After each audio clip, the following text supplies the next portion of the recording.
நீரோடை வாஞ்சித்து கதரும்போல் தேவனே எந்தன் ஆத்துமாவும் உம்மையே வாஞ்சித்து கதறுதே. மான்கள் நீரோடை வாஞ்சித்து கதரும்போல் தேவனே எந்தன் ஆத்துமாவும் உம்மையே வாஞ்சித்து கதர். மான்கள் நீரோடை வாஞ்சித்து கதறுது. மான்கள் நீரோடை வாஞ்சித்து கதரும்போல் தேவனே எந்தன் ஆத்துமா உம்மையே வாஞ்சித்து கதறுதே. பஞ்சமே நீ அடைக்கலமே கோட்டையும் நீ என்றும் காப்பி. பஞ்சமே நீ அடைக்கலமே கோட்டையும் நீ என்றும் காப்பி. தேவன் மேலாத்துமாவே தாகமாயிருக்கிறதே. தேவன் மேலாத்துமாவே தாகமாயிருக்கிறதே. தேவனின் சந்நிதியில் ஆத்துமா வாஞ்சிக்குதே. தேவனின் சந்நிதியில் ஆத்துமா வாஞ்சிக்குதே. பஞ்சமே நீ அடைக்கலமே கோட்டையும் நீ என்றும் காப்பி. பஞ்சமே நீ அடைக்கலமே கோட்டையும் நீ என்றும் காப்பி. ஆத்துமா கலங்குவதே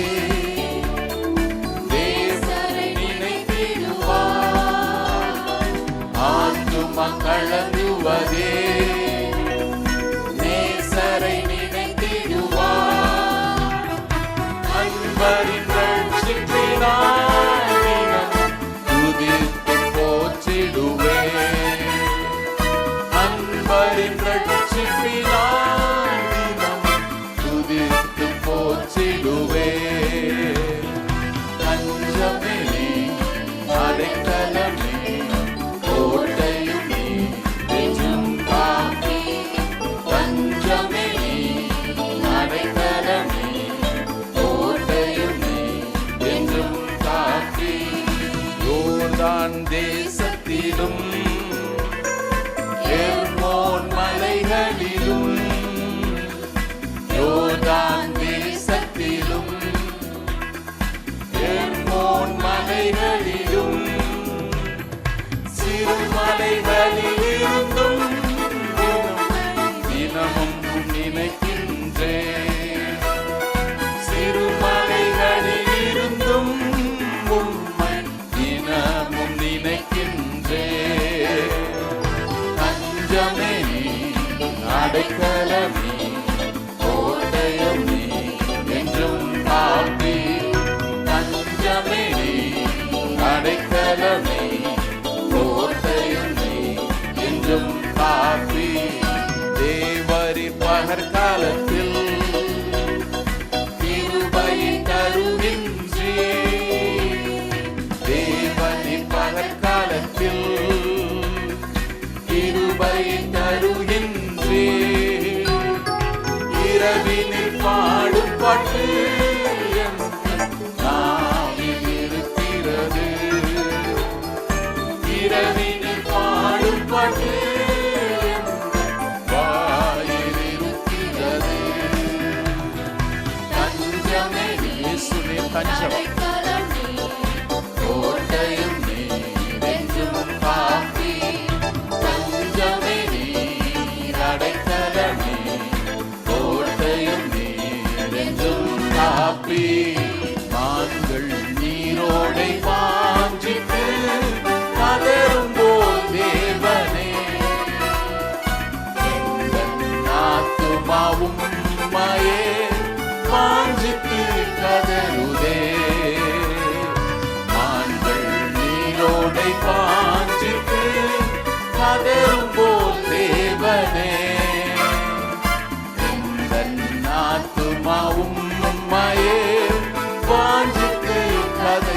தஞ்சம் நீர் ஆண்டவரே. தஞ்சமே நீ, அடைக்கலமே, கோட்டையும் நீ, என்றும் காப்பி.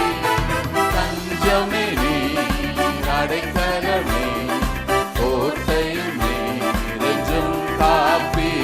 என் தஞ்சமே நீ, அடைக்கலமே, கோட்டையும் நீ, என்றும் காப்பி. என் தஞ்சமே நீ, அடைக்கலமே, கோட்டையும் நீ, என்றும் காப்பி. ஹல்லேலூயா, ஹல்லேலூயா, ஹல்லேலூயா. இன்னைக்கு மனவாட்டி சொன்னது, எங்களை இழுத்துக்கொள்ளும், நாங்கள் உங்க பின்னால ஓடி வந்துருவோம், நீங்க எங்களை இழுத்துக்கங்களேன். இன்னைக்கு எல்லாரும் இப்படி சொல்லுங்க, ஆண்டவர் உங்க பக்கத்துல நீ இழுத்துக்கங்க ஐயா, நீங்க இழுத்துக்கங்க அப்படின்னு. நான் தூரம் போயிடக்கூடாது, அப்படி இழுத்துக்கங்கப்பா. ஹல்லேலூயா. நன்றி ஆண்டவரே, உமக்கு ஸ்தோத்திரம், உமக்கு ஸ்தோத்திரம், உமக்கு ஸ்தோத்திரம், உமக்கு ஸ்தோத்திரம் ஐயா.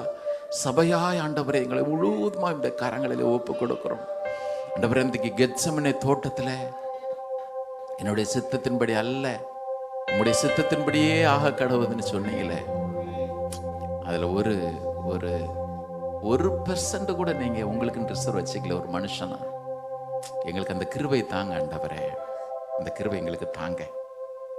ரட்சிக்கப்பட்டு இத்தனை வருஷம் ஆச்சு, இன்னும் நாங்க சிலுவையில் அறையப்படுற அந்த அனுபவம் இல்லாமலே இருக்கிறோமே. எங்க லைஃபை கொஞ்சம் அப்படியே டிரான்ஸ்ஃபார்ம் பண்ணுங்க ஆண்டவரே, கொஞ்சம் மாற்றுங்க.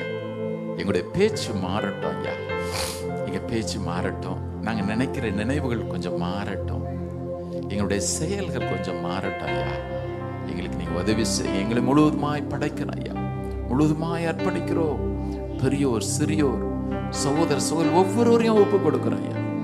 ஆண்டவரே, இந்த வார்த்தையின் வாசஸ்தலம் திருச்சுவை உமக்கு உகந்த வண்ணமாய் கர்த்தர் நீர் மறுரூபமாக்குவீரா. உடைய வருகையிலே இங்க நாங்கள் ஒருவராக கைவிடப்படாமல் இருக்கு எங்களுக்கு உதவி செய்யுங்க ஆண்டவரே. துதி கன மகிமையெல்லாம் ஒருவருக்கு எடுக்கிறோம். மீட்பு இயேசுவின் நாமத்தை எங்களை தாழ்த்தி ஜெபிக்கிறோம் நல்ல பிதாவே. ஆமென், ஆமென். உட்காரும். நாளிலே வந்திருக்கிறவங்களை யாவரையும் ஆண்டவராக இயேசு நாமத்தில் அன்போடு வாழ்த்துகிறேன். கர்த்தருடைய சமூகத்தில் நம்ம எல்லாரும் கூடி வர்றதுக்கு ஆண்டவர் நமக்கு உதவி செஞ்சார். ஆமென். நம்ம எல்லாருக்குமே தெரிந்திருக்கிறபடி நாளைக்கு காலையில் நமக்கு 8 மணிக்கெலாம் ஆராதனை உண்டு. போன வருஷம்லாம் நம்ம 9 மணிக்கு நடத்தினோம். கொஞ்சம் வெயிலெலாம் அதிகமாக இருக்குது. எனக்கு தெரிஞ்ச 5 மணிக்கெலாம் நல்லா பொலபொலன்னு விடிஞ்சிருது. எனக்கு தெரிஞ்சுங்க யாரும் அதுக்கப்புறம் தூங்குறவங்க இருக்க மாட்டீங்கன்னு நம்புகிறேன். முதல்ல இந்த தூக்கத்தில் கொஞ்சம் ஆண்டவர் அப்படி சிலுவையில் வச்சு ஆணி அடித்தா நல்லா இருக்கும்னு நினைக்கிறேன். Jesus keep me near the cross நம்ம பாடுறோம். அந்த பாட்டை பாஸ்டர் சுந்தரம் எப்படி தெரியுமா பாடுவாராம்? இயேசுவே கல்வாரியில் என்னை வைத்து கொல்லும், வைத்து கொள்ளும் இல்லை, கீப் மீ இல்லை, வச்சு கொல்லும், கில்மி. ரொம்ப நல்லா இருக்குல்ல அந்த வார்த்தை. இயேசுவே கல்வாரியில் என்னை வைத்து கொல்லும், கொல்லும், கொல்லும், நான் கொல்லுங்க ஆண்டவர். ரொம்ப நல்ல நல்ல கிறிஸ்தவ வாழ்க்கை அது. பரிசுத்த ஆவியானவர் நமக்கு உதவி செய்யட்டும். சில காரியங்கள் நம்ம பண்ணுறது பைத்தியக்காரத்தனமாக உலகத்துக்கு தெரியும். ஆனால் ஒரு நாள் அப்படி இல்லவே இல்லை, ஒரு நாள் அப்படி இல்லவே இல்லை. சிலுவை பற்றின உபதேசம் கெட்டு போகிறவர்களுக்கு பைத்தியமாக தான் இருக்கும். நாளைக்கு நம்ம அதை தான் தியானிக்கலாம். அந்த வாரம் ஃபுல்லாக எனக்கு அதே தான் ஓடிட்டே இருக்குது. சிலுவை பற்றின உபதேசத்தை கொஞ்சம் அப்படி பார்க்குறது நல்லது, சிலுவை கொஞ்சம் தியானிக்கிறது நல்லதுன்னு நினைக்கிறேன். காலைல 8 மணிக்கெலாம் நம்ம எல்லாரும் வந்துடுவோம், கர்த்தருடைய சமூகத்தில் இருப்போம். எவ்வளோ நேரம் இப்படி நடத்துகிறாரோ ஆண்டவர் நடத்தட்டும். கர்த்தருடைய பரிசுத்த நாமத்திற்கு மகிமை உண்டாவதாக. கொஞ்சம் நிறைய வசனங்கள் நம்ம தியானிக்க வேண்டியிருக்கும். நான் இன்றைக்கு லேவியராகமம் 2வது அதிகாரத்திலிருந்து தான் தியானிக்கலாம்னு நினச்சிட்டு நான் செய்தியை அதை ப்ரிப்பேர் பண்ணிகிட்டு இருந்தேன். ஏன்னா போன வருஷம் லேவியராகமம் 1வது அதிகாரத்தை தியானித்தோம் மாண்டு தேஸ்ட் அன்னைக்கு. அதன் பிறகு அதை தொடர்ந்து பார்க்க நினச்சா நம்மளால் பார்க்க முடியல. ஸோ இன்றைக்கி 2வது அதிகாரம் பேசலான்னு அப்படின்னு நினச்சா அப்போ இப்போ முடிக்கிறதுக்கு 20 வருஷம் ஆயிரும். சரி, இன்னொரு நாள் நம்ம சபையில் அதை ஒரு ரெகுலராக லேவியராகமத்தை நம்ம தியானிச்சிக்கலாம் அப்படின்னு சொல்லி நான் இருந்தேன். ஆனால் இந்த பர்டிகுலராக இந்த ஒரு காரியத்தை பேசும்படி எனக்குள்ளாக ஆண்டவர் ஒரு பாரத்தை கொடுத்தபடினால இன்றைக்கு இதை நம்ம தியானிக்கிறது ரொம்ப நல்லதுன்னு நினைக்கிறேன். குறிப்பாக அதுவும் இந்த வியாகுல வியாழனுக்கு அந்த நாளில் நடைபெற்ற அந்த சம்பவமாக இருக்கிறதுனால இதை தியானிக்கிறது ரொம்ப நல்லது. வாசிக்கலாம். யோவான் 13வது அதிகாரம், ஜான் சாப்டர் 13 verses 34 and 35. நம்ம இன்னைக்கு இந்த அதிகாரம் முழுவதையும் பார்க்கணும். 34, 35 ஆகிய வசனங்கள். யோவான் 13வது அதிகாரம் 34, 35 வாசிக்கலாமா? நீங்கள் ஒருவரில் ஒருவர் அன்பாயிருங்கள், நான் உங்களில் அன்பாயிருந்தது போல நீங்களும் ஒருவரில் ஒருவர் அன்பாயிருங்கள் என்கிற புதிதான கட்டளையை உங்களுக்கு கொடுக்கிறேன். நீங்கள் ஒருவரில் ஒருவர் அன்புள்ளவர்களாய் இருந்தால் அதனால் நீங்கள் என்னுடைய சீஷர்கள் என்று எல்லாரும் அறிந்து கொள்வார்கள் என்றார். ஜெபிப்போம். கிருபையில் நல்ல ஆண்டவரே, நாங்கள் உம்மை துதிக்கிறோம், உம்மை ஸ்தோத்திரிக்கிறோம். கர்த்தர் இந்த வேளையிலே எங்களோடு நீர் பேசும். எங்களுடைய தியானமாக இயேசு மாறட்டும். நாங்கள் உம்மை தியானிக்கிற அந்த தியானம் இனிதானது என்று வேதம் சொல்லுகிறதே. இந்த நேரம் எங்களுக்கு இனிமையான ஒரு நேரமாய் கர்த்தர் மாற்றி தாரும். எங்களுடைய மனக்கண்கள் திறக்கப்படட்டும். அன்றைக்கு சீஷர்களுக்கு நீர் எதை கற்றுக் கொடுக்க விரும்பினீரோ அதே காரியத்தை இன்றைக்கு நாங்களும் கற்றுக்கொள்ளத்தக்கதா எங்களுடைய மனதை நீர் பக்குவப்படுத்துவீராக. ஆண்டவரே, எங்களுக்குள்ளாக கடின கழுத்து எதுவும் இராதபடிக்கு, முரட்டாட்டம் இராதபடிக்கு எங்களை இந்த வேளையில் முழுவதுமாய் படைக்கிறோம். உமக்கு நன்றி, உமக்கு நன்றி, உமக்கு நன்றி. நீர் எங்களுக்கு போதிக்கிறதற்கு நாங்கள் கீழ்ப்படியும். நீர் எங்களுக்கு உதவி செய். துதி கன மகிமையெல்லாம் ஒருவருக்கு ஏறெடுக்கிறோம். மீட்பர் இயேசு நாமத்தில் எங்களை தாழ்த்தி ஜெபிக்கிறோம் நல்ல பிதாவே, ஆமென். இன்றைக்கு மனத்தாழ்மையும் அன்பும் என்கிற தலைப்பிலே நாம் இதை கவனிப்போம். Humility and love. ஆண்டவர் இயேசு சீஷர்களுடைய பாதங்களை தாம் பாடுபடுவதற்கு முந்தைய தினத்திலே அவர் இரவு வேளையிலே அவர் கழுவினதை தான் இந்த சம்பவத்தில் நம்ம வாசிக்கிறோம். இதெல்லாம் இன்றைக்கு நம்ம எல்லாரும் நன்கு அறிந்தது. இன்னைக்கு உலகம் முழுவதுமே பார்த்தீங்கன்னா எல்லா இடத்துலையும் இதே மாதிரி ஒரு சடங்கு நடக்கும். நான் ரோமன் கத்தோலிக்க பிணையிலேருந்து வர்ற இந்த மாண்டி தேர்ஸ்டே அன்னைக்கு சாயங்காலத்தில் அங்கே இருக்கிற அந்த குருவானவர் அங்கே ஒரு 12 பேரை தெரிந்து கொண்டு அவரை உட்கார வச்சு அவங்களுடைய கால்களை எல்லாம் கழுவுகிற அந்த சடங்கு நடைபெறும். இந்த சம்பவம் ரொம்ப ரொம்ப எல்லாருக்கும் அறிமுகமான பரிச்சயமான ஒரு சம்பவம் மாத்திரமல்ல. இந்த 13வது அதிகாரத்திலே ஆண்டவர் அன்றைக்கு சீஷர்களுக்கு மாத்திரமல்ல, அவரை பின்பற்றுகிற ஒவ்வொரு தேவ பிள்ளைக்குமே அவர் அதை கற்றுக் கொடுக்க விரும்பினார். நல்ல கவனிங்க.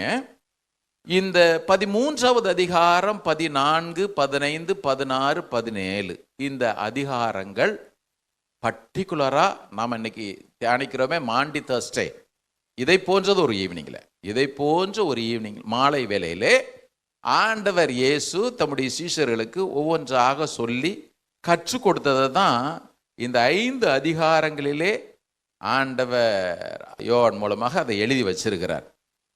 இந்த சம்பவம் நம்ம அன்றைக்கு நடந்தது அப்படின்னு சொல்லிட்டு விட்டுட்டு போயிடவே முடியாது. இது அவர் கொடுத்திருக்கிற கட்டளை. கவனிங்க, அவர் கொடுத்திருக்கிற கட்டளை. ஒருவரில் ஒருவர் அன்பாய் இருங்கள் என்பது அவர் கொடுத்திருக்கிற கட்டளை. மறுபடியும் சொல்றேன், கட்டளை. ஒரு முறை ஒரு பரிசுத்தவான் சொன்னார், கட்டளைகள் எத்தனை? அவர் சொன்னார் 11. 10 கட்டளைகள் தானே அவர் சொன்னார். இல்லை, நீங்கள் ஒருவரில் ஒருவர் அன்பாய் இருங்கள்ன்றத அடிஷனலாக ஒரு கட்டளை அவர் ஏற்படுத்திட்டு போயிருக்கிறார் அப்படின்னாரு. கட்டளைகள் 11. நம்மகிட்ட கேட்டால் அப்படித்தான் சொல்லணும். கட்டளைகள் 10, 11. அவர் சொல்றாரு, உனக்கு நான் ஒரு புதிய கட்டளையை கொடுக்கிறேன் அப்படின்றாரு. யோசிச்சு பாருங்களேன், இத எந்த பின்னணியில் அவர் சொல்லுகிறார் அப்படின்னு கேட்டீங்கன்னா 12வது அதிகாரத்திற்கு வாங்க. இந்த சம்பவங்கள் அல்லது ஆண்டவர் சொல்லுகிற வார்த்தையினுடைய அந்த சீரியஸ்னஸ் என்னன்றதை நம்ம புரிஞ்சுக்கலாம். 12வது அதிகாரத்திற்கு வாங்க. இன்னைக்கு இதை வாசிக்கும் பொழுது எனக்குள்ள உண்மையாக ஒரு நடுக்கம். வாசிக்கிறேன் 44 இருந்து. 12வது அதிகாரம் சாப்டர் 12 from verse 44. அப்பொழுது இயேசு சத்தமிட்டு, என்னிடத்தில் விசுவாசமாய் இருக்கிறவன் என்னிடத்தில் அல்ல, என்னை அனுப்பினவரிடத்தில் விசுவாசமாய் இருக்கிறான். என்னை காண்கிறவன் என்னை அனுப்பினவரை காண்கிறான். என்னிடத்தில் விசுவாசமாய் இருக்கிறவன் எவனும் இருளில் இராதபடிக்கு நான் உலகத்தில் ஒளியாக வந்தேன். இந்த 46 வசனத்தை அப்படி மனசுல நல்லா ஆழ வாங்கிங்க. என்னிடத்தில் விசுவாசமாய் இருக்கிறவன் எவனும் இருளிலே இராதபடிக்கு நான் உலகத்தில் ஒளியாக வந்தேன். 47. ஒருவன் என் வார்த்தைகளை கேட்டும் விசுவாசியாமற் போனால் அவனை நான் நியாயந்திருப்பதில்லை.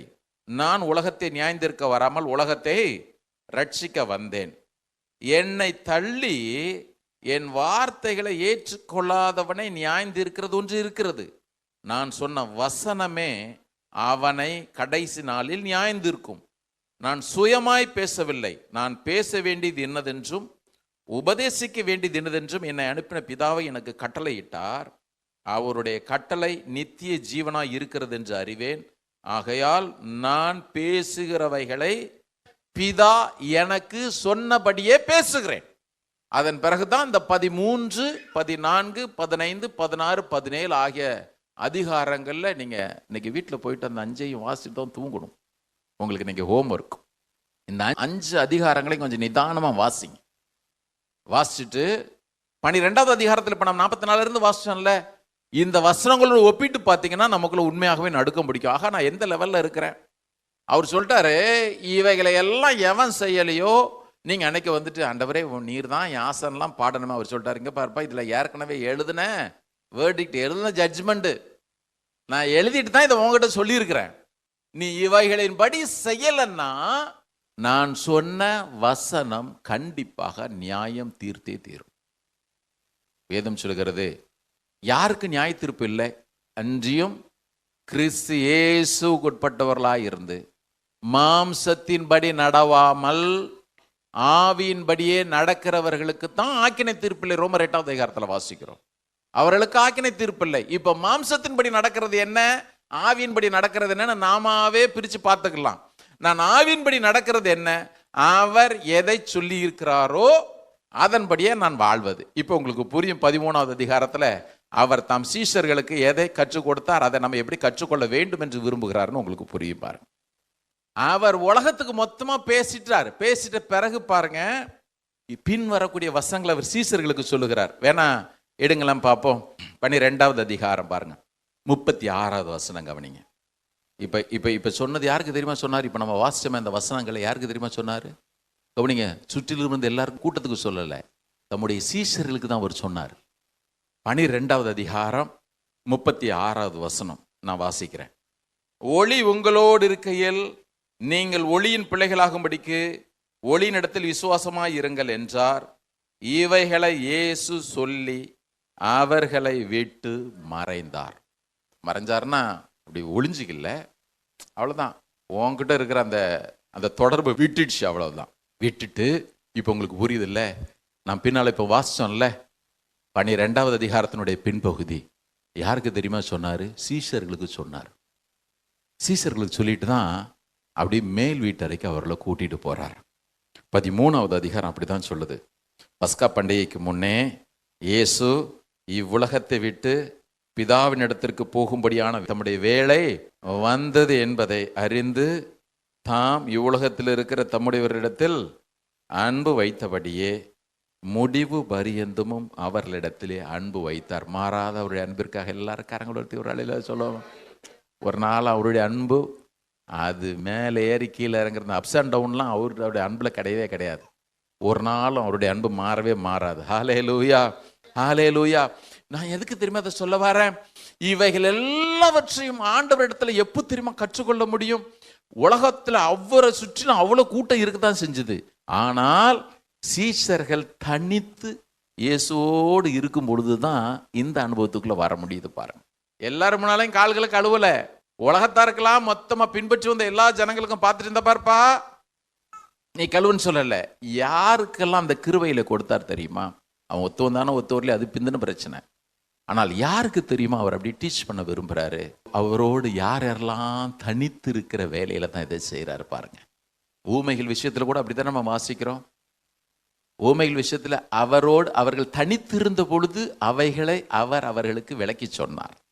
அதனால தான் ஆண்டவரோட டைம் ஸ்பெண்ட் பண்றது ரொம்ப அவசியம். பாருங்க, இன்னைக்கு இது வரைக்கும் அந்த அனுபவம் உங்களுக்கு இல்லையா? கொஞ்சம் அப்படி கொஞ்ச நேரம் நான் சொல்ல, அதுக்காக வீட்டை பூட்டிட்டு ரூமை பூட்டிட்டு அப்படியே உட்காந்துருங்க, அந்த அர்த்தத்தில் நான் சொல்லலை. நீங்கள் எங்கே பேசினா கூட இந்த பின்மண்டையிலேருந்து ஒரு ஃப்ரீக்குவென்சியில் அந்த சிக்னல் அங்கே கரெக்டாக தொடர்பு கொண்டுகிட்டு இருந்துகிட்டே இருக்கணும். ஆமாம், அவர் பேசுகிறத கேட்டுகிட்டே இருக்கணும். சில நேரத்தில் நான் வீட்டில் இருந்து அப்படி போகும்பொழுது தானாக சிரிப்பேன். சிரிக்கும் பொழுது வீட்டில் கூட கேட்பாங்க, ஆடினாவாக இருக்கட்டும் ஷர்மியாக இருக்கட்டும், என்ன ஆச்சு உங்களுக்கு அப்படின்னு. ஒரு லூசு நினைப்பாங்களா என்னன்னு தெரியல. காலையில் தியானிச்சது பின்னால் ஓட்டானா எனக்குள்ள ஒரு சந்தோஷம், தானா அப்படி ஒரு சிரிப்பு. அந்த சிக்னலில் கரெக்டாக அந்த கான்டாக்டில் இருந்துக்கிட்டே இருக்கணும். பாருங்க, அவர் சொல்ற எல்லாத்தையும் நம்மளால கற்றுக்கொள்ள முடியும். ஒருவேளை இன்னைக்கு நான் பெர்ஃபெக்ட் இல்லைங்க அப்படி சொல்றது உண்மைதான். ஆனா அவர் நம்மை பூரணராக்கும்படி எல்லாவற்றையும் நேர்த்தியாக நமக்கு போதிச்சுக்கிட்டே இருப்பார். ஹல்லேலூயா. ஒரு பரிசுத்தவான் சொன்னார், it's in the upper room that we get a window into Christ heart. அந்த மேல் வீட்டு அறையில தான் இயேசுனுடைய அன்பை பார்க்கக்கூடிய ஒரு நல்ல ஜன்னல், பலகனி துவாரம். அது 13வது அதிகாரம் 1வது வசனத்துல, பிதாவிடம் செல்லும் வேளை வந்தது. இப்ப ஆண்டவர் சீஷர்களோடு இருக்கிறார். அது ஒன்றும் டீ பார்ட்டி பேச்சுலர்ஸ் பார்ட்டிலாம் கிடையாது. அது ஆண்டவர் அந்த இடத்துல, ஐயோ இன்னும் இன்னைக்கு ராத்திரி நான் ஒப்பு கொடுக்க போறேன்னா, இன்னைக்கு ராத்திரிலாம் என்னை வச்சு அடின்னு அடிக்க போறாங்களே, நாளைக்கு காலையில் என்னை சிலுவையில் அறைய போறாங்களே, இதெல்லாம் அவருக்கு நன்கு தெரிந்தும் அவர் ஒன்றும் பதட்டப்படவே இல்லை. ஆண்டவர் இதற்காகவே இந்த பூமியில வந்தார். ஹல்லேலூயா. எப்பொழுது அவர் இந்த பூமியில பிறந்தாரோ அப்பொழுதே அவருக்கு மேல அடிச்ச நிழல் சிலுவை நிழல் தான். அவருக்கு நல்லா தெரியும், இதற்காகவே இந்த பூமியில நான் வந்தேன் அப்படின்றார். அவரு இந்த பாடுகள் படுவதற்காகவே வந்தேன்.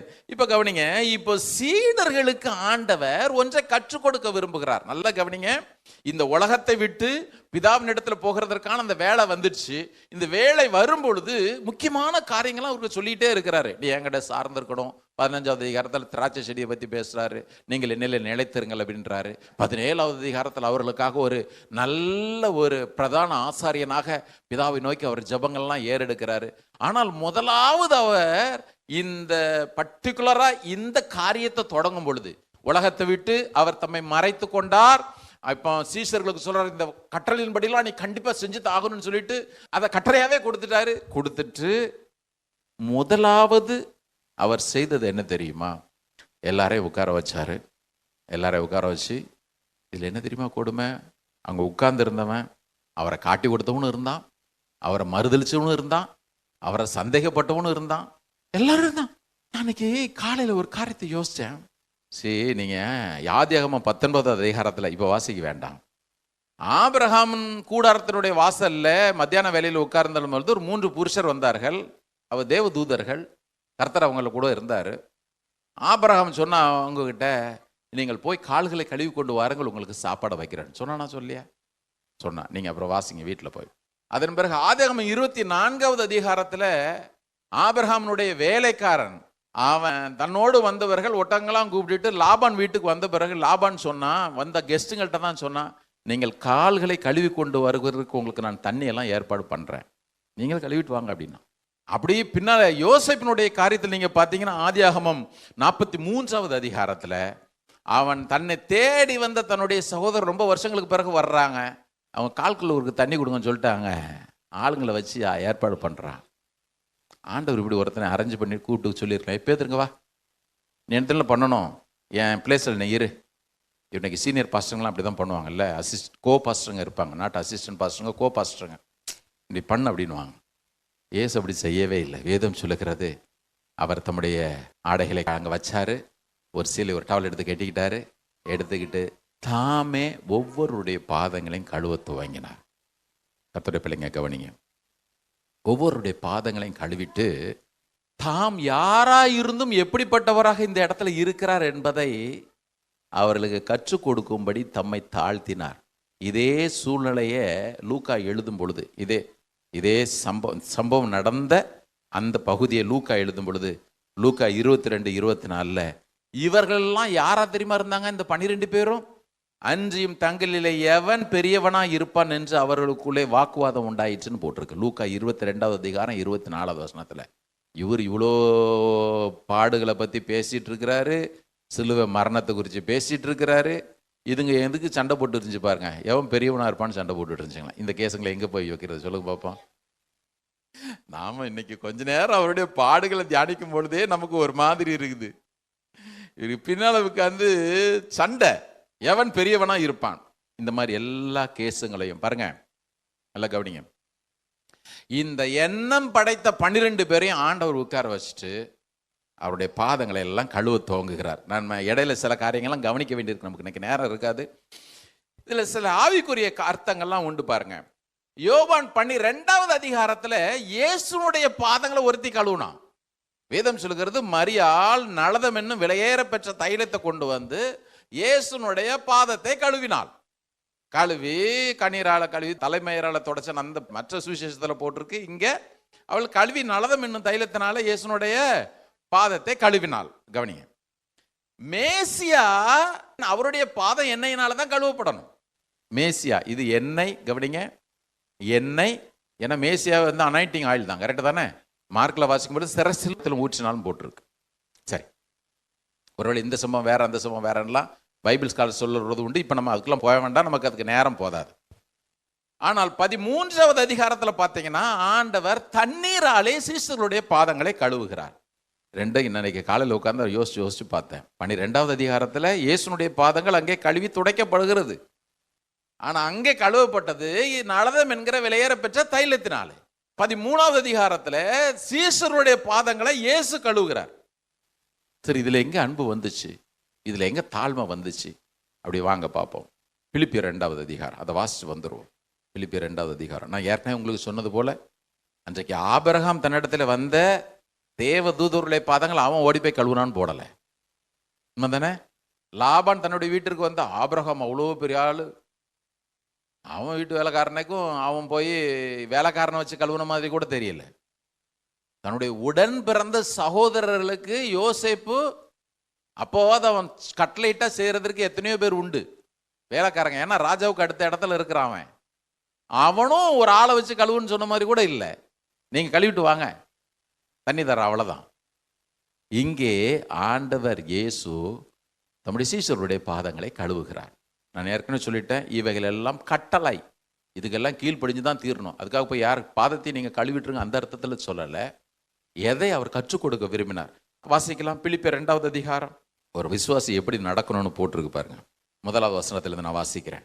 இன்னைக்கு நிறைய வசனங்களை வாசிக்க வேண்டியிருக்கும். ஆதலால் கிறிஸ்துவுக்குள் யாதொரு ஆறுதலும், அன்பினாலே யாதொரு தேறுதலும், ஆவியின் யாதொரு ஐக்கியமும், யாதொரு உருக்கமான பட்சமும் இரக்கங்களும் உண்டானால் நீங்கள் ஏக சிந்தையும், ஒவ்வொரு விசுவாசிக்கு இருக்கிற கட்டளை கவனிங்க, நீங்கள் ஏக சிந்தையும் ஏக அன்பும் உள்ளவர்களாய் இருந்து இசைந்த ஆத்துமாக்களாய் ஒன்றையே சிந்தித்து என் சந்தோஷத்தை நிறைவாக்குங்கள். ஒன்றையும் வாதினாலாவது வீண் பெருமையினாலாவது செய்யாமல் மன தாழ்மையினாலே ஒருவரை ஒருவர் தங்களிலும் மேன்மையானவர்களாக எண்ண கடவீர்கள்.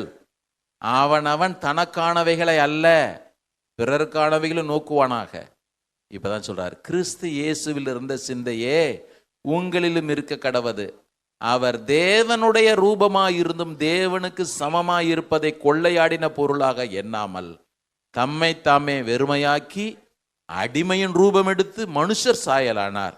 அவர் மனுஷ ரூபமாய் காணப்பட்டு மரண பரியந்தம், அதாவது சிலுவையின் மரண பரியந்தமும் கீழ்ப்படிந்தவராகி தம்மை தாமே தாழ்த்தினார். ஆதலால் தேவன் எல்லாவற்றிற்கும் மேலாக அவரை உயர்த்தி இயேசுவின் நாமத்தில் வானோர் பூதலத்தோர் பூமியின் கீழானோருடைய முழங்கால்கள் யாவும் முடங்கும் படிக்கும், பிதாவாகிய தேவனுக்கு மகிமையாக இயேசு கிறிஸ்து கர்த்தர் என்ற நாவுகள் யாவும் அறிக்கை பண்ணும் படிக்கும், எல்லா நாமத்திற்கு மேலான நாமத்தை அவருக்கு தந்துள்ளினார். ஆதலால், அந்த வார்த்தை ரொம்ப முக்கியம். எனக்கு தெரியல இங்கிலீஷ்ல எப்படி இருக்குன்னு சொல்றாரு. ஆதலால், இந்த ஆதலால்னு ஒரு வார்த்தை தான் நம்மளை ரொம்ப நடுக்க முடிக்க வைக்குது.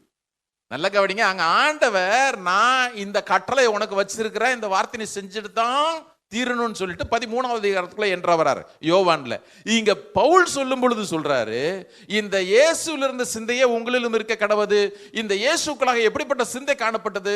அவர் தேவனுக்கு சமயமாக இருப்பதை கொள்ளையாடின பொருளாக அவர் நினைக்கவே இல்லை.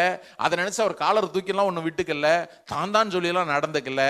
அவர் அடிமையின் ரூபம் எடுத்து மரண பரியந்தம், சிலுவை மரண பரியந்தம் அவர் தம்மை கீழ்ப்படுத்தினவர் ஆனார். ஆகையால் தான் தேவன் எல்லா நாமங்களுக்கும் மேலான நாமத்தை அவருக்கு தந்தொருளினார். இதை சொல்லிட்டு சொல்றார் ஆகையால் அப்படின்னு போட்டுட்டு, இப்ப அந்த வசனத்தை வாசிங்க.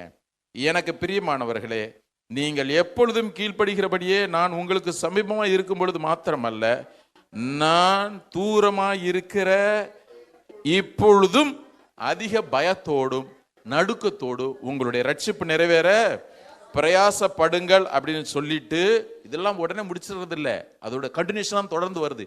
ஏனெனில் அப்படின்னு போடுறார், தயவனே தம்முடைய தயவுள்ள சித்தத்தின்படி விருப்பத்தையும் செய்கையும் உங்களில் உண்டாக்குறவராக இருக்கிறார். நான் ஏற்கனவே பார்த்துருக்கிறேன் இந்த வசனத்தை. இப்போ ரீசெண்டாக நான் வீணாக ஓடினதும் வீணாக பிரயாசப்பட்டதும் இல்லை என்கிற மகிழ்ச்சி கிறிஸ்துவின் நாளில் எனக்கு உண்டாயிருப்பதற்கு ஜீவ வசனத்தை பிடித்துக்கொண்டு உலகத்திலே சுடர்களைப் போல பிரகாசிக்கிற நீங்கள் கோணலும் மாறுபாடுமான சந்ததியின் நடுவிலே குற்றமற்றவர்களும் கபடற்றவர்களும் தேவனுடைய மாசற்ற பிள்ளைகளாயும் இருங்கள்னு முடிச்சிருந்திருக்கலாம், முடிச்சிட்டு போட்டிருக்கலாம். அவர் சொல்றார், நீ அப்படி இருக்கும்படிக்கு சொல்லுங்க. 1 இப்படி நீங்களே வாசிங்களேன். எல்லாவற்றையும் முறுமுறுப்பு இல்லாமலும் தர்க்கிப்பு இல்லாமலும் செய்யுங்கள். நீங்க யோசிச்சு பாருங்களேன். அவர் சொல்றாரு, உன் ரட்சிப்பு நிறைவேற நீ பிரயாசப்படணும்னா, சில பேர் தங்களை தாழ்த்துவாங்க. எப்படி தெரியுமா? வேற வழியே இல்லை, அதனால நான் தாழ்த்துறேன். 4 பேர் இருக்கிறாங்க, இப்போ நான் தான் இருக்கிறேன், நம்ம வேற மனத்தாழ்மைன்னு வேற பிரசங்கம் பண்ணிட்டோம், சரி அவங்க பார்க்குறாங்க அதனால தொடப்பத்திருத்து இருக்குவோம். அதெல்லாம் கிடையாது. நல்லா கவனிங்க, அப்படி கிடையவே கிடையாது. யார் பார்க்குறாங்களோ இல்லையோ, யார் சொல்கிறாங்களோ இல்லையோ, நான் பெருக்கிறத பற்றி பேசலை, பொதுவாகவே பேசுகிறேன்னு. உங்களுக்கு போதிக்கிறவர்கள் அவர்கள் சமீபமாக இருந்தாலும் சரி தூரமாக இருந்தாலும் சரி, வேதம் சொல்லுகிறது, உங்களுடைய ரட்சிப்பு நிறைவேற பிரயாசப்படுகிறவர்கள் என்று உங்களை நீங்கள் சொல்லுவீர்களே ஆனால், எண்ணிக்கொள்வீர்களே ஆனால், ஒன்றை ஆகிலும் முறுமுறுப்பு இல்லாமலும் தர்க்கிப்பு இல்லாமலும் நீங்கள் செய்யுங்கள். இது நீங்கள் ரட்சிப்பு நிறைவேற பிரயாசப்படுறதற்கான காரியம். இப்போ எங்கே தெரியுமா ஆண்டவர் கை வைக்கிறார்? நம்ம அடிமடியிலேயே கை வைக்கிறார். அதான் பிரச்சனையே. என்ன ஆண்டவரே, ஏதோ எங்களெல்லாம் ரட்சித்தீரு, அப்படியே டப்புன்னு வந்தால் கூட்டிகிட்டு போயிருவீருன்னு பார்க்குறோம். கவனிங்க, தேவன் நம்மை உருவாக்கும்படி, குமாரனுடைய சாயலுக்கு ஒப்பாயிருப்பதற்கு உருவாக்குறதற்காக நம்மளை வேறு பிரிச்சார். அதை விசுவாசிக்கிறவங்க ஒரு அலையில சொல்லுங்க. என்ன பிரதர் நீங்கள் இப்படி சொல்கிறீங்க? சர்ச்சுக்குள்ளே வந்தனா ஆசீர்வாதம் வரும் தான் சொன்னாங்க. அதெல்லாம் பிந்திங்க, அது வரும். மறுபடியும் நான் சொல்கிறேன், அது தானா வரும். ஆனால் குமாரனுடைய சாயலுக்கு நான் ஒப்பாக மாற வேண்டுமே ஆனால், பஸ்டினாகவே இருந்தால் அவருடைய சாயலுக்கு ஒப்பாக மாறவே முடியாது. அதனால முதல்ல அவர் என்ன திரும்ப பண்ணுவார்? போட்டு இன்னைக்கு கூட பாடினமே, குயவனே குயவனே படைப்பின் காரனே, என்னை தருகிறேன். முதல்ல ஆண்டவர் அன்னைக்கு எரேமியா 18வது அதிகாரத்துக்கு பார்த்தீங்கன்னா, இப்போ திருப்ப வேண்டாம், எரேமியா சொன்னார், நீ நேராக குயவன் வீட்டுக்கு போ, குயவனுடைய கைகள் நம்மகிட்ட ஒரு அந்த செய்தி கூட இருக்கும், வேணா அப்புறம் போய் கேட்டுக்கங்க, நீ போ.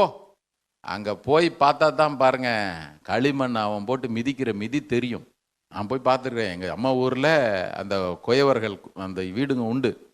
கல்ல போட்டு மிதின்னு மிதிச்சு ஒருவனை உடைக்காமல் தேவன் உருவாக்கவே முடியாது பாருங்க.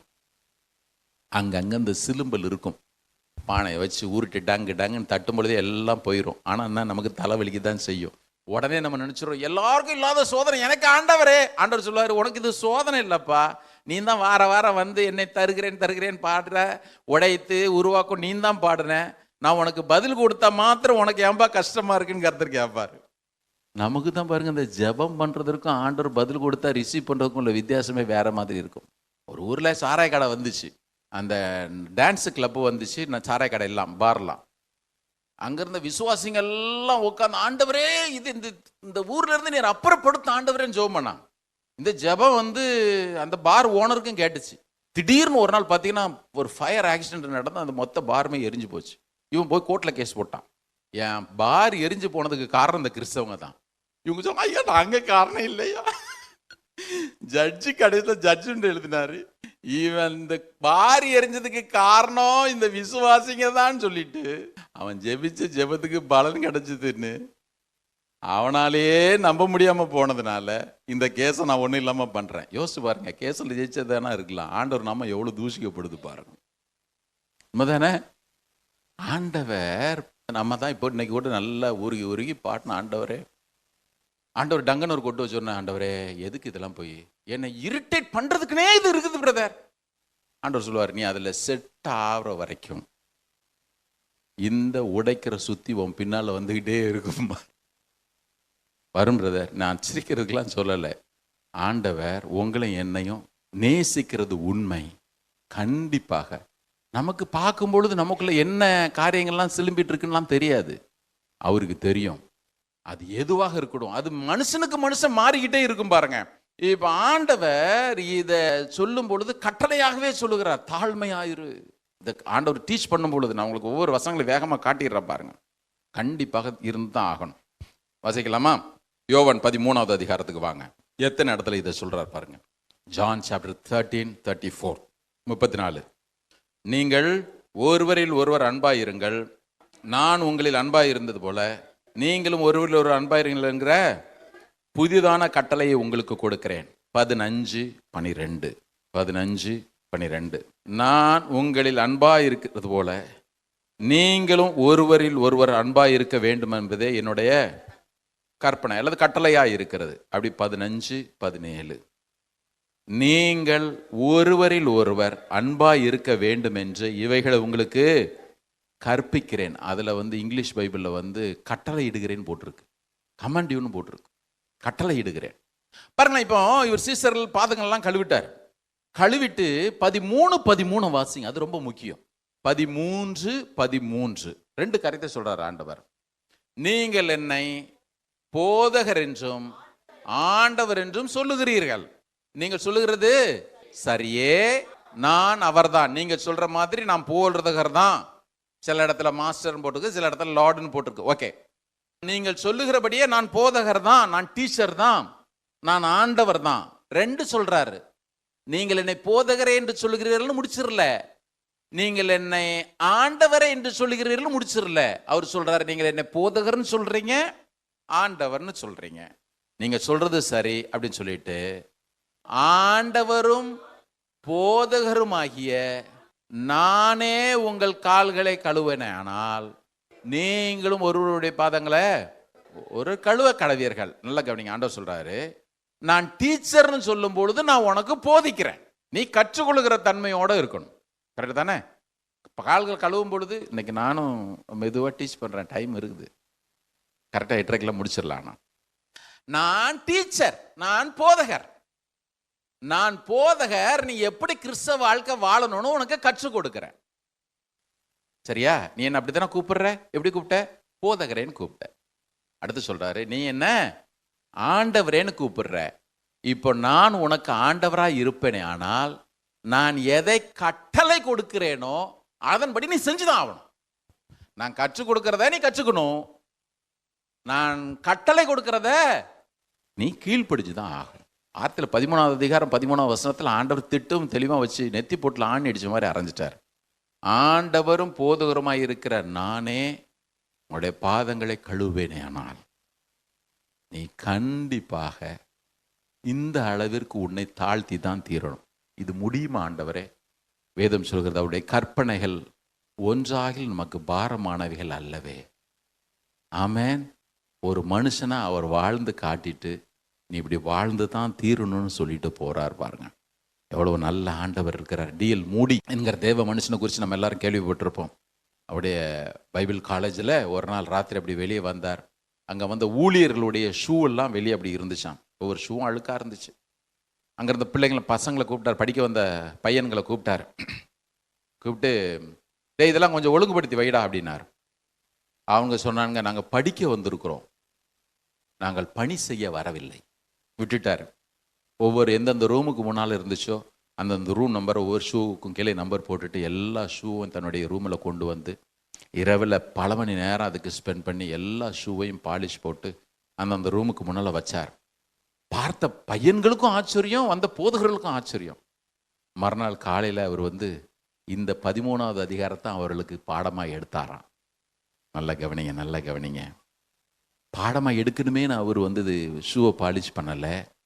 அவர் கற்றுக் கொடுத்த பாடத்தை ஏற்கனவே இவர் கற்றுக்கொண்டதுனால இவரால் அதை செய்ய முடிஞ்சது. ஆமென் சிஸ்டர். ஒவ்வொரு காரியத்திலும் வேதம் சொல்லுகிறபடி நீங்கள் மனத்தாழ்மை உள்ளவர்களாய் இருங்கள். ஹல்லேலூயா. மனத்தாழ்மையோடு உள்ளவர்களாய் இருங்கள். நான் யோசிச்சு பார்த்தேன், எதற்கு ஆண்டவர் தண்ணீரை கொண்டு கழுவினார் அப்படின்னு போட்டிருக்குத. இங்கே 2 பேருக்கு நடுவில் கான்வர்சேஷன் ஓடுது. யாருக்கு? பேதுருக்கு நடுவில் கான்வர்சேஷன் ஓடுது. இதை பார்க்கணும், ரொம்ப நேரம் ஆகும். நான் மேலோட்டமாக சொல்கிறேன், நீங்கள் அப்புறம் மெதுவாக மெடிடேட் பண்ணுங்க.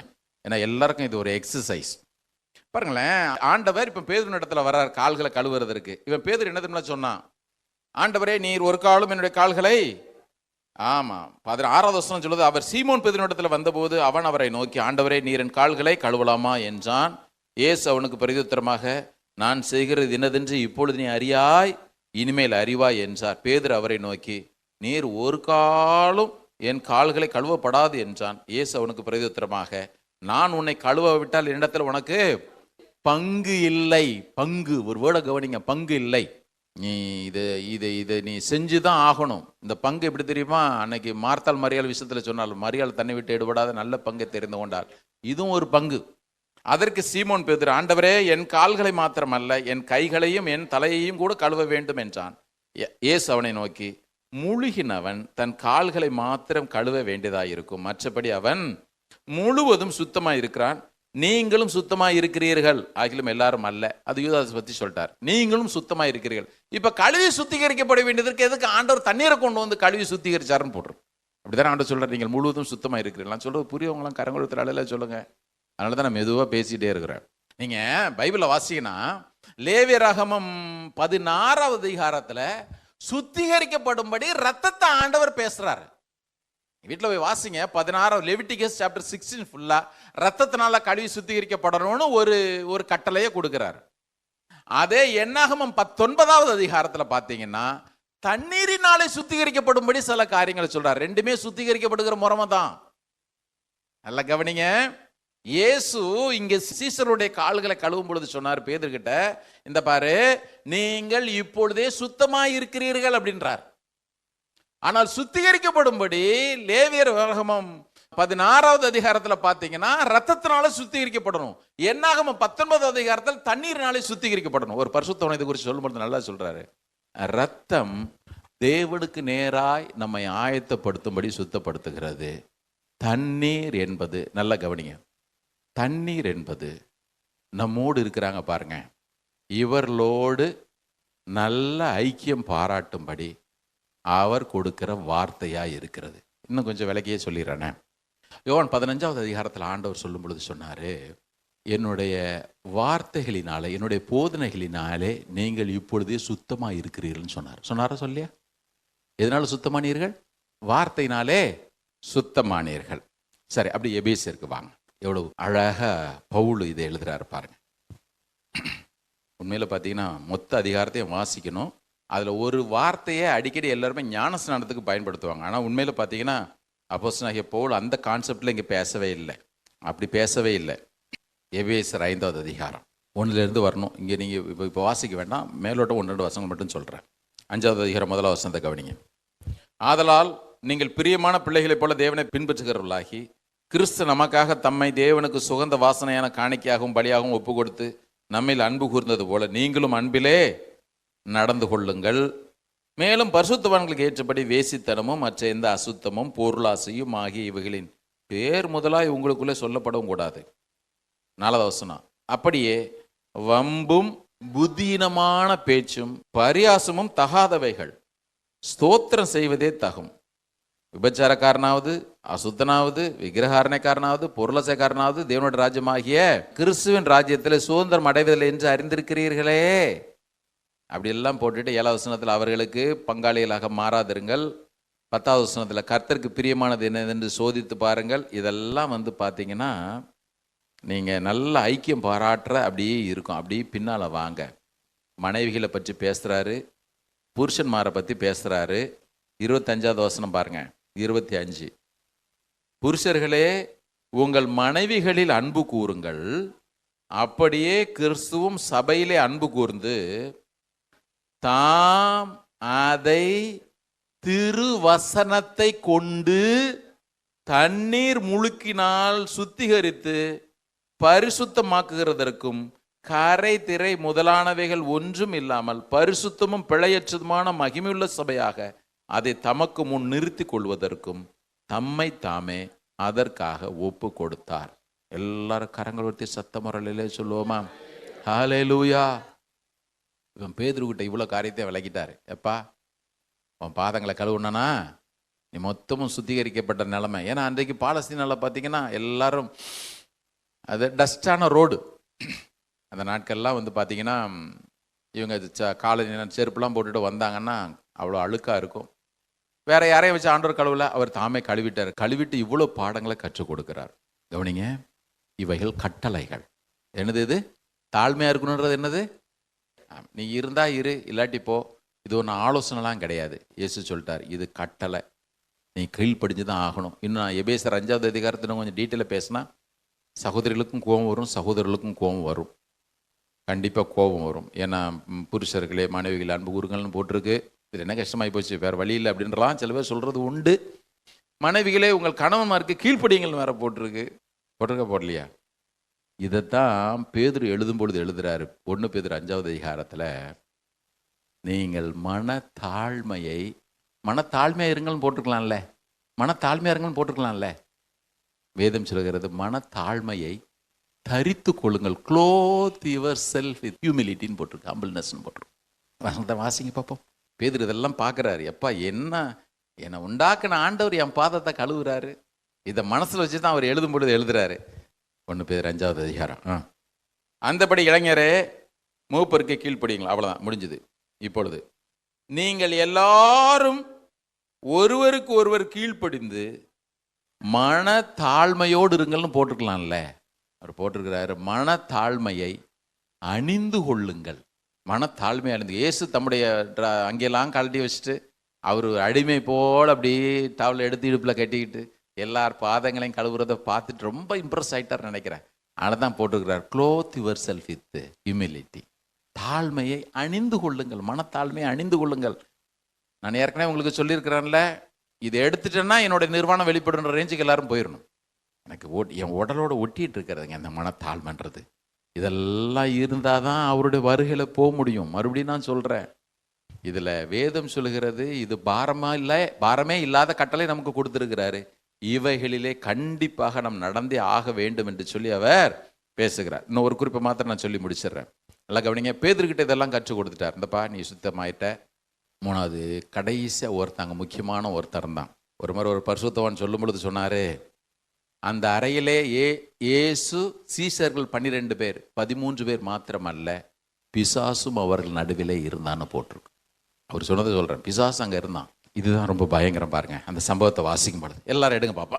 2வது வசனம், ஜான் சாப்டர் 13 verse 2 வாசிங்க. சீமோனின் குமாரனாகிய யூதாஸ் காரியோத்து அவரை காட்டி கொடுக்கும்படி பிசாசானவன் அவன் இருதயத்தை தூண்டின பின்பு. இவன் யார் தெரியுமா? வெறும் 30 வெள்ளிக்காசுகளுக்காக இயேசுவை வேலை பேசிட்டு உள்ள வந்து நின்றுட்டே இருந்தான். நான் ஆராதனை தொடக்கத்திலே உங்களுக்கு சொன்னேன், தேவ பிரசன்னம் நிறைந்திருக்கிற ஒரு இடத்துல, தேவனுடைய போதனைகளும் அவர் கற்றுக் கொடுக்கிற விதமும் அப்படி மலை போல குவிந்து கிடக்கிற ஒரு இடத்துல, இன்னொரு இடத்துல சொல்றதா இருந்தா, இவன் இயேசுவுக்கு நெருக்கமானவன் என்கிற பெயரை பெற்ற ஒரு சீடனும் கூட வாழ்க்கையில சரிக்கு போக முடியுமா முடியாதா? சொல்லுங்க பாப்போம். முடியுமா முடியாதா? ஏங்க, நான் இயேசுனுடைய சீஷர்கள் கூட்டத்தில் நான் இருக்கிறேன். மற்ற எல்லாரையும் ஆண்டவர் விளக்கிட்டார். வேதம் சொல்லுகிறது, தம்மோடு இருக்கும்படி தெரிந்து கொள்ளப்பட்ட சீஷர்கள் அவர்கள் வந்து நிற்கிறான். எனக்கு என்ன தெரியுமா மனசு ரொம்ப கஷ்டம் இன்னைக்கு இந்த வேதத்தை வாசிக்கும் பொழுது. 12வது அதிகாரத்தில் ஒருத்தி மரியாள் அவள் நலத தைலத்தை கொண்டு வந்து, நலதத்தை விலையேற பெற்ற அந்த நலத தைலத்தை கொண்டு வந்து அப்படி உடைச்சி இயேசுனுடைய பாதத்தில் ஊத்துறா. அவனுடைய விலை என்ன தெரியுமா போட்டிருக்குது? 300 பணம்னு போட்டிருக்கு. 1 வருஷம் சம்பளங்க. ஒருத்தி இயேசுவின் மேல வச்ச அன்பினால 300 பணத்துக்கு பெருமான, அதே அவன் தான் சொல்றான், இதை விற்று தரித்திரத்துக்கு கொடுத்துருக்கலாமே அப்படின்றான். ஏழைகள் மேல இருந்த அன்பினால இல்ல, அவன் திருடனா இருந்தபடினாலும் போட்டு வச்சிருக்குது. ஏங்க, ஒருத்தி இயேசுவின் மேல இருந்த அன்பினால 300 பணம் பெருமான அந்த நல்ல வாசனை திரவியத்தை கொண்டு வந்து ஆண்டோடைய பாதத்துல உடைச்சு ஊத்தி தம்முடைய அன்பை வெளிப்படுத்துறா. இதை பார்த்துக்கிட்டே இருந்தவன் வெறும் 30 வெள்ளிக்காசுகள். நாளைக்கு இதை நான் உங்களுக்கு சொல்லணும்னு நினைக்கிறேன். 30 வெள்ளிக்காசுகள் என்ன தெரியுமா? நீங்கள் சகரியா 9வது அதிகாரத்தில் நீங்கள் வாசிக்கணும், இப்போ வாசிக்க வேண்டாம். எனக்கு இஸ்ரவேலில் மதிக்கப்பட்டவருக்கு கொடுக்கப்பட்ட விலைக்கரம் வெறும் 30 வெள்ளிக்காசுன்னு போட்டுரு. யாத்திராகமம் 21வது அதிகாரத்தில் இன்னைக்கு கூட நான் வாசிக்கும் பொழுது யோசித்தேன். ஒருத்தன் அடிமையாக இருந்து, நல்லா கவனிங்க, ஒருத்தன் அடிமையாக இருந்து, இந்த அடிமையாக இருந்தவனா மாடு முட்டி அவன் செத்துட்டான்னா அந்த அடிமைக்கு 30 வெள்ளிக்காசு, 30 சேக்கல் வெள்ளிக்காசு. 30 சேக்கல் வெள்ளிக்காசு, இந்த 30 எல்லாம் ஒரே மதிப்பு தான். அந்த அடிமை செத்துட்டான்னா 30 வெள்ளிக்காசை தூக்கி போட்டா போதும், அவன் பேசவே கூடாது. இருக்கிறதுலே 4ஆம் தர அடிமைக்கு கொடுக்கப்பட்ட மதிப்பு என்ன தெரியுமா? 30 வெள்ளிக்காசு. நீ வாசிங்க யாத்திரை 21 அப்புறம் வீட்டில் போய் வாசிங்க. இந்த இயேசுவை கூடவே இருந்தவன் எங்க தெரியுமா இடத்துல வச்சிருந்தான்? 4ஆம் தர அடிமைக்கு ஒப்பாதான் வச்சிருந்தான். எனக்கு பெரிய துக்கம் அதுதான். 12வது அதிகாரத்தில் தாங்கிட்டு இருந்ததுலே பெஸ்ட்டை கொண்டு வந்து ஒருத்தி போட்டா. அதையும் யோவான் தான் எழுதுறாரு. 13வது அதிகாரத்தில் 4ஆம் தர அடிமைக்கு சமமான ஒரு 30 வெள்ளிக்காசு, அதையும் விலை பேசி வந்திருந்தவன் இந்த யூதாஸ் தான். பாருங்களேன், இந்த இன்னர் சர்க்கிளுக்குள்ள அந்த மறியல் வரவே இல்லை. மறியல் மேலே ஆண்டவர் அன்பா தான் இருந்தான்னு போட்டுருக்குது. லாசர் மேலே அன்பா இருந்தார், மலையார் மாத்திர மேலே அன்பா இருந்தார். ஆனால் இந்த 12 பேர் பாருங்களேன், ரொம்ப இன்னர் சர்க்கிள். இயேசு எங்கே திரும்ப வச்சுருந்தாங்க. அதனால தான் நான் உங்களுக்கு சொல்கிறேன், கம்யூனியன் டயத்தில் நம்ம எல்லாம் வர்றோம், ஆண்டவரே நீர் எங்களை ஆசீர்வதி ஐயா, அப்படி நம்மை நிதானித்து இருந்தால் நாம் நியாயந்திருக்கப்படும். ஆனால் அங்கேயும் இருதயத்தை கல்லாக்கிக்கிட்டு 30 வெள்ளிக்காசு தான் என்னுடைய லாபம்னு சொல்லிட்டு ஒருத்தன் நினச்சிட்டு இருப்பானா. வெள்ளிக்காசுகளை விட்டுருங்க, எனக்கு இயேசுவை தவிர வேற ஒன்று மேலே எனக்கு நாட்டத்தோட அதுக்காக இவரை விட்டுருவேன் அப்படின்ற சூழ்நிலையில் யார் வந்தாலும் அவனுக்கும் யூதாஸுக்கும் வித்தியாசமே இல்லை. தெரியுமா? வித்தியாசமே இல்லை. அந்த வசனத்தை வாசிக்க பார்ப்போம். கம்யூனியன் நடக்குது. பாஸ்டர் பஸ்டின் ஒன்றும் கம்யூனியன் கொடுக்கல, சரி அவர் தான் விட்டுரு. சரி, கொஞ்சம் பெரிய ஊழியக்காரர் ஒன்று இருக்கிறார் தமிழ்நாட்டில், அவர் கொடுக்குறார், அவர் விட்டுருங்க. சரி, அப்போஸ்தலர் ஒருத்தர் பவுல் தான் கம்யூனியன் கொடுக்குறார், விட்டுருங்களேன். இங்கே கம்யூனியன் கொடுத்தது யார் தெரியுமா கொடுத்தா? இயேசு கொடுத்தாரு. இயேசு கொடுத்தாருங்க கம்யூனியன். ஏதும் சொல்லுகிறது யோவான் 13வது அதிகாரம் எடுங்க பார்ப்போம், 26வது வசனம். இயேசு பிரதியுத்தரமாக, நான் இந்த துணிக்கையை தோய்த்து எவனுக்கு கொடுப்பேனோ அவன்தான் என்று சொல்லி துணிக்கையை தோய்த்து சீமோன் குமாரனாகிய யூதாஸ் காரியத்துக்கு கொடுத்தார். இப்போ 27 வாசிங்க. அந்த துணிக்கையை அவன் வாங்கின பின்பு சாத்தான் அவனுக்குள் புகுந்தான். சாத்தான் அவனுக்குள் புகுந்தான். நல்லா கவனிங்க. 30வது வசனம் வாங்க. 30வது வசனம். அவன் அந்த துணிக்கையை வாங்கின உடனே புறப்பட்டு போனான். அப்பொழுது ராக்காலமாக இருந்தது. ராக்காலம் யாருக்கு தெரியுமா? யூதாஸுக்கு தான் ராக்காலம். யூதாஸுக்கு தான் ராக்காலம் தெரியும்ல, உண்மைதானே? பர்டிகுலர் போட்டிருக்கு, ராக்காலத்தில் தான் இருந்தாங்களே. அப்பொழுது ராக்காலமாக இருந்தது. இந்த ஒரு நோட்டோட நான் இன்னைக்கு முடிக்கிறேனே. திருவிருந்து எத்தனையோ முறை இன்னைக்கு கூட நான் பேசிகிட்டு இருந்தேன், சரி வார வாரம் திருவிருந்து கொடுத்தா நல்லா இருக்கும் அப்படின்னு. ஒவ்வொரு முறையும் ஹோலி கம்யூனியனில் நம்ம பார்ட்டிசிபேட் பண்ணுறதுக்கு வர்றோம். நான் வாங்கும் பொழுது ஆவியானவர் அவருடைய அபிஷேகம் தேவனுடைய வல்லமையும் எனக்குள்ளே கடந்து வர முடியும், பிசாசும் எனக்குள்ளே வர முடியும். வர முடியுமா முடியாதா? அப்படி தானே போட்டிருக்கா இல்லையா? நீங்களும் நானும் இயேசுவை எந்த இடத்துல வைக்கிறோமோ அதை பொறுத்து தான் நமக்குள்ள யார் வர்றாங்கன்றது முடிவு செய்யப்படும். எந்த இடத்துல அவரை வச்சிருக்கிறோம். அதனால தான் 1 கொரிந்தியர் 11வது அதிகாரத்தில் அப்போஸ்தலனாகிய பவுல் எழுதும்பொழுது சொல்றாரு, நம்மை நாமே நிதானித்து அறிந்தால் நான் நியாயந்திருக்க படும். பாருங்களேன், நீங்கள் நிதானித்து வாங்கினாலும் சரி, நிதானித்து வாங்கினாலும் சரி, கம்யூனியன் கையில் வரும், நீங்கள் சாப்பிட்டுட்டு போயிடுவீங்க. ஆனால் எனக்குள்ளே வர்றது இயேசுவா பிசாசான்றத தேவனே தீர்மானிச்சுப்பார். தேவன் தீர்மானிச்சுப்பார். இன்றைக்கு இந்த லெந்து நாள் கிட்டத்தட்ட முடிகிற நாட்களில் வந்துட்டோம். என்ன, இந்த மாண்டி தேஸ்ட் இன்னைக்கு கொஞ்சம் நம்ம ஆராய்ந்து பார்ப்போம். ஆண்டவரே, எனக்கு உண்மையாகவே மன தாழ்மையை தாரோம். 2வது, என் வாழ்க்கையில் ப்ரையாரிட்டின்னு வந்துச்சுன்னா ஃபஸ்ட்டு இயேசு வந்துடட்டும். நான் இந்த வார்த்தை சொன்னால் நீங்கள் கஷ்டப்படுவீங்க, நான் சொல்லிடுறேனே. இயேசுவை எல்லாத்துலேயும் ஃபஸ்ட்டு ப்ரையாரிட்டி யார் வைக்கலையோ, அவங்க யார் கம்யூனியன் வாங்கினாங்களோ அவங்களுக்குள்ள யார் வருவாங்கன்றது நீங்களே தீர்மானிச்சிக்கங்க. அதனால தான் நான் சொல்கிறேன், கிறிஸ்தவ வாழ்க்கைன்றது ஏனோ தானோன்னு வாழ்கிறது இல்லை. ஏற்கனவே 12வது அதிகாரத்தினுடைய பின்பகுதியில் நம்ம வாசிச்சிட்டோம். இந்த கட்டளையை நீ கீழ்ப்படிஞ்சு தான் ஆகணும். நீ கீழ்ப்படியலைன்னா நான் எந்த வார்த்தைகளை சொன்னேனோ அந்த வார்த்தைகள் அவனே நியாயம் தீர்க்கும். It's already written. விசுவாசி கிட்ட சொன்ன மாதிரி இன்னைக்கு ஆண்டவர் நம்ம கிட்ட சொல்றாரு, இட் இஸ் ரிட்டன், எழுதப்பட்டாயிச்சையா. அவ்வளோதான். அவர் நினைச்சா மாற்றலாம், ஆனால் அவர் மாற்றவே மாட்டார். அவர் சொல்லிட்டார், வானம் பூமி ஒழிஞ்சு போய் என் வார்த்தை ஒரு நாளும் ஒழிஞ்சு போகாது. இப்போ என்ன பண்ணலாம் நம்ம அப்படின்னா, எனக்கு அதன்படி நடக்க கிருபை தார ஆண்டவரே. இதை கேட்குற தர நமக்கு வேறு வழியே இல்லை. ஆமாம், கேட்டு தான் பிரதர் ஆகணும், சிஸ்டர் கேட்டு தான் ஆகணும், கேட்டு தான் ஆகணும். அவருடைய வருகை சமீபமாக இருக்கிற யார் யாரெல்லாம் நீங்கள் உண்மையில் உணர்றீங்களோ இன்றைக்கு கண்டிப்பாக அவரிடத்துல கேட்டு தான் ஆகணும். ஆண்டவரே, ஆண்டவரும் போதகருமாய் இருக்கிற நீரே உம்மை இவ்வளவாக தாழ்த்திருப்பார். நான் உண்மையான மனத்தாழ்மையோடு நடக்கிறதுக்கு நீர் எனக்கு உதவி செய்ய ஐயா. இது இல்லைன்னா தெரியல, நம்ம எந்த இடத்துல போய் நிற்போம் நமக்கு தெரியல. பரிசுத்த ஆவியானவர் நமக்கு உதவி செய்யட்டும். ஹல்லேலூயா. அன்புன்னு பேசுறதெல்லாம் ஒன்றுமே இல்லை. ஒரு நாள் அப்படிதான் சண்டேஸ் கிளாஸ் டீச்சர் பிள்ளைங்கள்ட்ட கேட்டாங்க, இயேசு எதற்காக வந்தார்? அதுக்கு முந்தின கிளாஸில் சொல்லி கொடுத்தாங்க. இந்த பிள்ளைங்களுக்கு சொல்ல தெரில. கையில் ஸ்கேல் எடுத்தாங்க, அன்பு கட்ட வந்தார் எத்தனை முறை சொல்கிறேன், புழக்குன்னு போட்டு. நிறைய கிறிஸ்தவங்களோட லைஃப் அப்படி தான் இருக்குது, தெரியும்ல? அப்படிதான் இருக்கு. உண்மை தானே? நம்ம பாடம் கற்றுக்கிற மாதிரியே தான். பைபிள் தெரியும், பைபிள் ஃபுல்லாக அப்படி மண்டை ஃபுல்லாக ஏற்றிருக்கிறேன், ஆனால் உள்ள அன்புன்றது இருக்கிறதே இல்லை. அவர் சொன்னார், ஒரு புதிய கட்டளையை நான் உனக்கு கொடுக்குறேன். இது கட்டளை, மறுபடியும் சொல்கிறேன், நான் உனக்கு கட்டளையை கொடுக்குறேன். நீங்கள் ஒருவரில் ஒரு அன்பாயிருங்கள். ஒரு வசனத்தை வாசிட்டு முடிச்சிடலாமே பாருங்களேன். நான் இந்த மத்தையும் மார்க்கு லூக்கால பேய் துரத்துனதெல்லாம் எழுதியிருக்காங்க 3 பேரும். ஆனால் இந்த யோவான் எழுதவே இல்லை. ஆமாம், பேய் துரத்தனை பற்றி எங்கன்னா எழுதியிருக்கிறாரா? யோவான் எழுதவே இல்லை, பார்த்தீங்களா? ஆனால் பேயினுடைய கிரியைகள்லாம் எழுதியிருக்கிறாரு, பிசாசனுடைய கிரியைகள்லாம் எழுதியிருக்கிறாரு பாருங்க யோவான். அவர் எப்பவுமே அந்த ஸ்பிரிச்சுவலாக டீல் பண்ணுறவர். அவர் பின்னால் அவர் அப்படி தான் எழுதுறாரு. 1 யோவான் 2வது அதிகாரம் எடுங்க, 4வது வசனம். அவரை அறிந்திருக்கிறேன் என்று சொல்லியும் அவருடைய கற்பனைகளை கை கொள்ளாதவன் பொய்யனாயிருக்கிறான். இதை யோவான் எழுதுறாரு பாருங்க. அவன் பொய்யனாயிருக்கிறான், அவனுக்குள்ளாக சத்தியம் இல்லை. 9வது வசனம். ஒளியிலே இருக்கிறேன் என்று சொல்லியும் தன் சகோதரனை பகைக்கிறவன் இதுவரைக்கும் இருளே இருக்கிறான். தன் சகோதரனிடத்தில் அன்பு கூறுகிறவன் ஒளியிலே நிலை கொண்டிருக்கிறான், அவனிடத்தில் இடரல் ஒன்றுமில்லை. தன் சகோதரனை பகைக்கிறவன் இருளிலே இருந்து இருளிலே நடக்கிறான், இருளானது அவன் கண்களை குருடாக்கினபடினான்.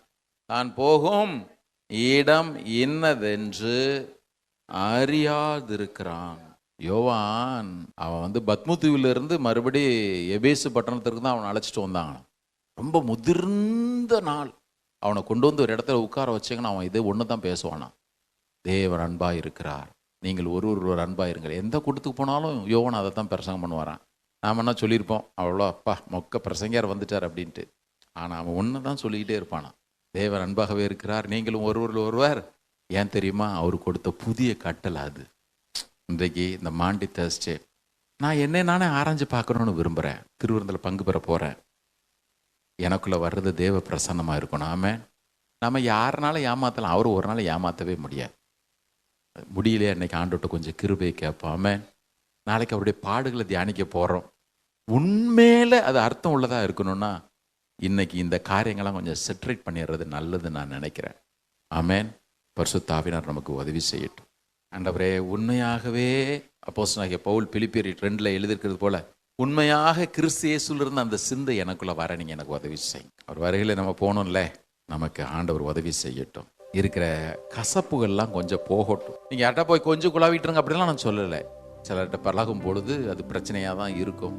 அதனால தான் பவுலே எழுதிட்டார், கூடுமானால் யாவரோடும் சமாதானமாக இருக்க நாடுங்கள் அப்படின்ட்டு. பட் மனசில் இருக்கிற கசப்பை எடுத்து போடுங்களேன். நான் என்ன சொல்கிறேன்றதை அறிஞ்சு தான் நான் சொல்கிறேன்.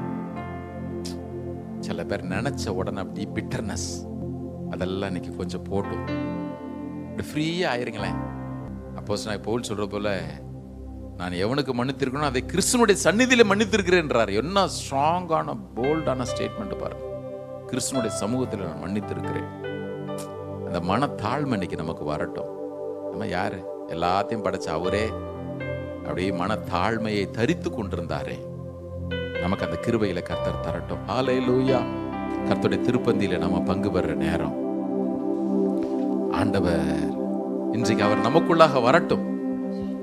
நமக்குள்ளாக வரட்டும். அவர் ஆண்டவர் நமக்குள்ளாக வரட்டும். வேற எதுவும் நமக்குள்ள வந்துடக்கூடாது. திருவிருந்தை வாங்கும் பொழுது கர்த்தருடைய மகிமையின் பிரசன்னம் நமக்குள்ளாக வரட்டும். ஹல்லேலூயா, ஹல்லேலூயா. எல்லாரும் கொஞ்ச நேரம் கண்களை மூடி ஆண்டவர் நோக்கி பார்ப்போம். Thank you master, we praise you, we praise you, we praise you, we praise you. Thank you Lord. உமக்கு நன்றி, உமக்கு நன்றி, உமக்கு நன்றி, உமக்கு நன்றி. அப்படியே விட்டு கொடுங்க. ஆவியானவர் எந்த காரியத்துல உங்கள்கிட்ட அவர் இடைப்படுறாரோ அதுக்கு இன்னைக்கே ஒரு முடிவு கட்டிட்டு போயிருங்க. அதை அப்படியே தூக்கிக்கிட்டே போவாதீங்க. பரிசுத்த ஆவியானவர் நமக்கு உதவி செய்யட்டும். ஹல்லேலூயா. கர்த்தருடைய திருப்பந்தியில் நம்ம பங்கு பெறுற இந்த நேரத்தில் நம்மை முழுவதுமாக ஆராய்ந்து பார்ப்போம்.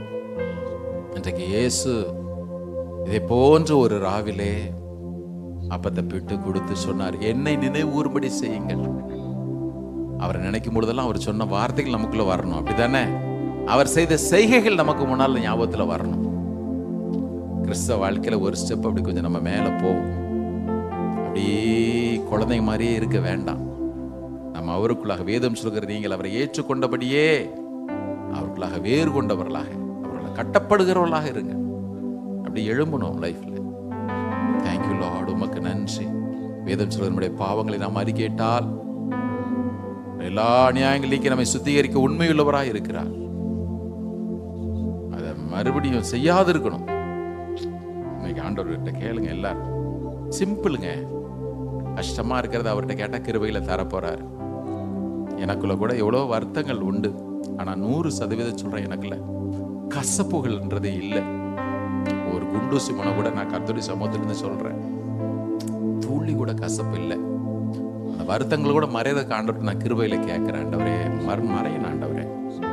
சில பேர் பார்க்கும் பொழுது, நினைக்கும் பொழுது, இப்படி பண்ணிட்டாங்களேன்னு எனக்குள்ள ஒரு எண்ணம் வருது. அது கூட எனக்குள்ள வரக்கூடாது.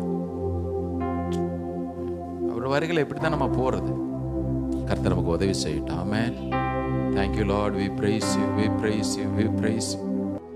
ஆழமாம் பிரதிஷ்டை செய்து கொண்டு தோழராம் இயேசுவில் சார்ந்து கொண்டு ஆழான லோகத்தை தள்ளிவிட்டு வாழவே செல்கிறேன் மோட்ச வீட்டில்.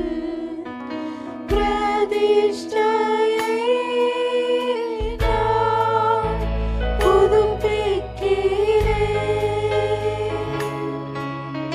கிறிஸ்தேசுவில் தினம் ஜீவிக்கவே பிரதிஷ்டையின் ஆழம் சிலுவைதானே. இயேசுவை பின் செல்லுவேன். ஈலோக இன்பங்கள் ஒன்றும் வேண்டாம். மேலோக இன்பமே என் வாஞ்சையாம். ஈலோகில் என் காலம் பறந்திடுமே. மேலோகின் பொற்காலம் வாழ்ந்திடவே. பிரதிஷ்டையை நான் புதுப்பிக்கிறேன்.